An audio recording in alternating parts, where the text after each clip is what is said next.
So today on Con Theory, we're continuing our discussion of the changing definitions. The best example of this that I can think of right now is the word Madonna.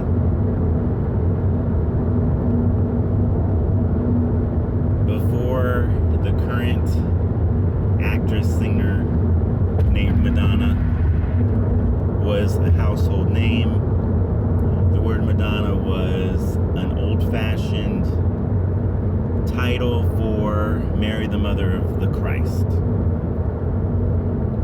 There was a time in Western culture when everyone knew that word as Jesus' mother. And then there was a time when that word wasn't as popular. And now that word means a different woman, not Mary, the mother of Christ. The story is that the singer-actress Madonna was born into a Catholic family, and presumably the name was given to her at birth in honor or recognition of that faith. She's gone on to be celebrated for her expressive openness and sexuality. In some ways, a combination of the medieval ideal of Madonna versus whore, or lady versus tramp, or good versus evil. The idea in the Middle Ages that Madonna was the nearly perfect woman, extremely virtuous, was changed, soiled, influenced by a woman with that name rolling around on the stage in a wedding dress and doing countless exhibition performances. The most interesting was when she was wearing a devil horns costume and was swept off of the stage and really hurt herself while glorifying the devil. That clip is hard to find, but it's a low point. We could also think of her sex book, which was controversial at the time. Now it's probably considered very tame. Her career, a tracing of her outrageousness, really would show how society has let the open expression of sex become much more acceptable, and the things she's done can be viewed as tame. So the question is, did she bring us to where we are? Did she benefit from the changes that were already taking place in society that maybe would have happened anyway? Or a combination of the two?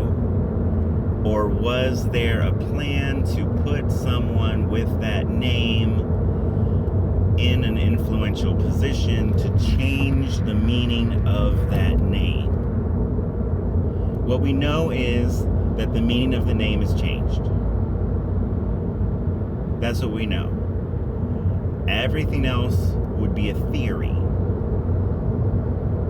But would any of those theories be more ridiculous than the other?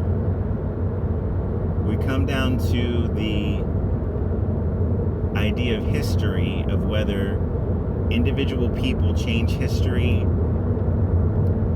or if people are in the right place at the right time, and that's what history results from, or if there is a long-term plan or a bigger plan that we might want to call a conspiracy, because not everyone is shown the plan.